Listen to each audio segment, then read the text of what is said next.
All right, we have to talk about the so-called Muslim ban today. Before I say anything else, I want to be absolutely 100% crystal clear on one simple fact. I am completely and fervently against any ban on immigrants based solely on their religion, whatever that religion may be. I will always judge people as individuals, not as the collective, and I certainly don't plan on stopping that now as this fight over refugees and immigration is just heating up. Within any group, there are subgroups of people, and often it's these very subgroups that contain the most vulnerable populations, such as free thinkers, gays, and atheists.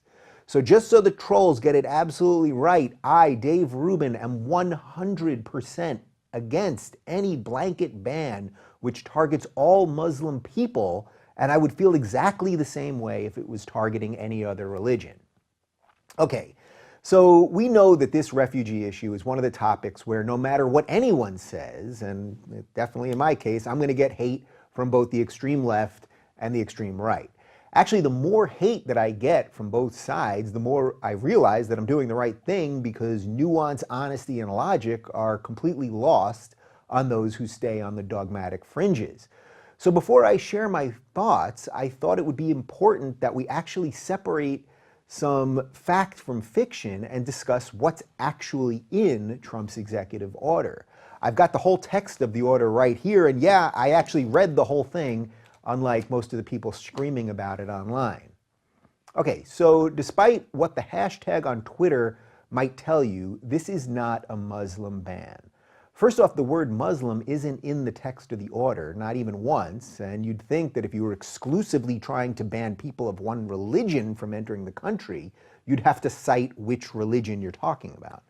Secondly, and perhaps more importantly, the ban doesn't include any of the 5 most populous Muslim countries: Indonesia, India, Pakistan, Bangladesh, and Nigeria. So if this was exclusively a Muslim ban, it does stand to reason it would include these nations, which add up to roughly 750 million people. So if it's a Muslim ban, it's excluding more than half of the Muslims in the world. This doesn't mean that there aren't some valid questions about the list of countries which are banned, as well as some glaring omissions in this executive order. The 7 countries listed in the order are Syria, Libya, Sudan, Iran, Yemen, Somalia, and Iraq. All of these countries are involved in heavy sectarian violence, some of which is a direct result of American intervention without question. To be clear, though, no major terrorist attack has happened on American soil from anyone from these 7 countries currently on the banned list. At the same time, there are omissions on the list, most notably Saudi Arabia, which 19 of the 21 9/11 hijackers were from. The argument I've heard on this is that the ban applies to current conflict zones, and as odious as the Saudi government may be, the country isn't a war zone. I don't really see how this is related to whether extremists are coming out of the country. Actually, we know they have in the past and they continue to do so, but that seems to be the argument being made. There are also many questions as to whether Trump's business ties in countries like Turkey and Saudi Arabia were at least part of the reason that they were left off the list. We know for a fact that Turkey is letting ISIS fighters into Europe through its borders, and we know that Saudi Arabia is home to the world's most fervent strain of Sunni Wahhabism. So a quick recap so far. We have a ban on nationals from countries which are currently hotbeds for terrorism, though the list is incomplete at best and arbitrary or ill-conceived at worst. Up next is whether this is an actual ban or not. From reading the document, and again, I read it, as well as analysis from other sources that I generally trust, there is no way that this order, at the moment, as it is written right now, is some kind of permanent ban on people from the countries listed. It's a 90-day ban on people from those 7 countries and a total temporary stop of our refugee admission system for 120 days so the vetting system and other processes can be reviewed. The one exception to this temporary stop is for Syrian refugees who are being banned indefinitely. Perhaps this will lead to Trump trying to actually ban all foreign nationals from these countries, or even expanding it to other countries. But at the moment, it is a temporary ban while we figure out what's going on at our borders. Simply put, whether you like it or not, this is one of the promises that Trump made during the campaign season. If at the end of 120 days we have a stronger vetting process, not based on blanket bigotry, but rather on informed decisions about each person individually, then we can finally start to have an honest discussion about how many refugees we can or should let in. On the extremes, we now have people calling for totally open borders, which is national suicide. And we also have other people calling for zero immigration, which is the antithesis of what America stands for. Another important piece of the order is the deference that's being given to religious minorities who are under persecution.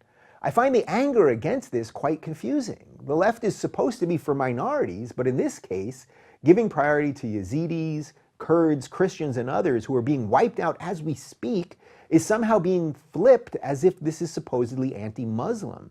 The truth is that these religious minorities are the most vulnerable communities in the entire Middle East. It doesn't matter if you're a believer or a non-believer to understand that protecting the most at risk is the right thing to do. An interesting point to add here is that the Obama administration let in 12,000 Muslims from Syria in 2016, but only 100 Christian refugees.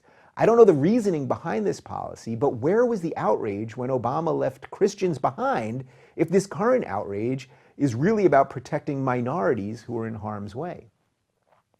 The order also limits the amount of refugees to 50,000 per year, which is basically in line with where we've been at over the past 15 years or so. For example, in 2003, 2006, and 2007, we admitted less than 50,000 refugees per year under George W. Bush. Obama bumped that up a bit to 70,000 people in the last 2 years of his administration, but in the previous 3 years before that, he was right around that 50,000 mark as well. Without getting too lost in the numbers here, the point is that Trump's proposal isn't far off of previous administrations, especially if you remove the little bump under the last 2 years of Obama. Of course, you can argue that American action or inaction in Syria has led to many of these refugees in the first place. So again, where was the outrage when we were dropping bombs, not just temporarily limiting refugees? Of course, the last few years also coincide with a jump in worldwide jihad, especially in countries which have taken in many refugees. I think if you could ask the people of Germany, France, and Belgium if they might rethink some of their immigration policies over the past few years, there would probably be a resounding yes. These countries now have to deal with homegrown terror as well as the influx of refugees, which has created a new set of problems both economically and culturally. None of this is a reason not to let sensible amounts of properly vetted refugees in, but it does lend credence to a temporary pause while we figure out if our vetting system is effective and sensible. The rollout of this order was no doubt absolutely chaotic and confusing, but I'm not sure if any real change to our system could be done without a certain amount of chaos and confusion, especially because of a media that thrives on emotion over fact. Finally, there also seems to be some confusion as to whether people who currently reside in the United States with green cards from these 7 countries would be able to come back to the country after leaving. At first it sounds like they wouldn't have been allowed to get back in, then it sounded like they could get back in, and now it sounds like it'll be done on a case-by-case basis. For example, my friend and former guest Faisal Saeed Al-Mutar, who is a refugee from Iraq, who now lives in America and has devoted his life to fighting Islamism and for secularism, could possibly be locked out of the country if he was to go do a speaking gig in Canada with my friend and former guest Ali Rizvi, a Muslim reformer himself. This portion of the order still seems to be in flux, which is evidence of an unprepared rollout. Of course, this is 2017, and unfortunately facts seem to take a backseat to fiction and hysteria at every turn.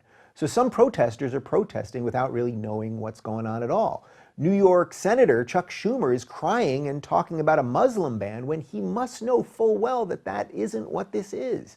People are now either drinking more Starbucks or boycotting Starbucks because Starbucks CEO Howard Schultz said he would hire 10,000 refugees. Elon Musk, who publicly offered on Twitter to take people's concerns directly to Trump, is being attacked by people as if he's enabling a Nazi. As I predicted a few weeks ago, misguided outrage is taking the place of real discussion. So when politicians scream about a Muslim ban, which this is not, it feeds the fire to Trump to do whatever he wants because no matter what he does, he knows they're going to be outraged. This is why the regressive left and the Trumpian right are a match made in hell for each other. We have one side which refuses to debate Islamism and immigration honestly, and another side that will be all too happy to circumvent our intended legislative process with the stroke of a pen. If you value liberty over authoritarianism, then neither one of these positions is tenable. In an effort to make sense of some of the madness surrounding this executive order, I have a few interesting conversations planned for this week, and I also want to share two articles by people I truly respect, though they are often at opposite ends of the political spectrum. Below you can find links to an article Ben Shapiro wrote about the executive order, as well as a blog post by Sam Harris. In addition to those sources, in case you missed it, I did a live stream with Faisal yesterday, who is directly affected by this order, and you can find a link to that below as well. And finally, my guest this week is no stranger to controversy himself, and also someone who often finds himself in the crosshairs of people on both extremes. Glenn Beck will be joining me in studio today to discuss refugees, Trumpism, the modern conservative movement, online media, and more. I agree with Glenn on some issues and I disagree with him on some others, but I generally find him to be willing to have the hard conversations, which right now we need more than ever.